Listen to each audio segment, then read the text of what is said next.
Hey friends, welcome to the channel.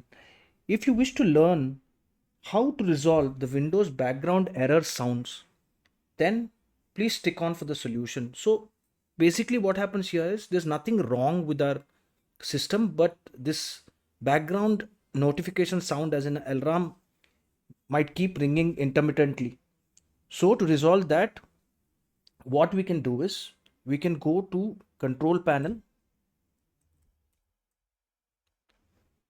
open it, look for hardware and sound. Here we look for change system sounds, and here we look for notification. Now,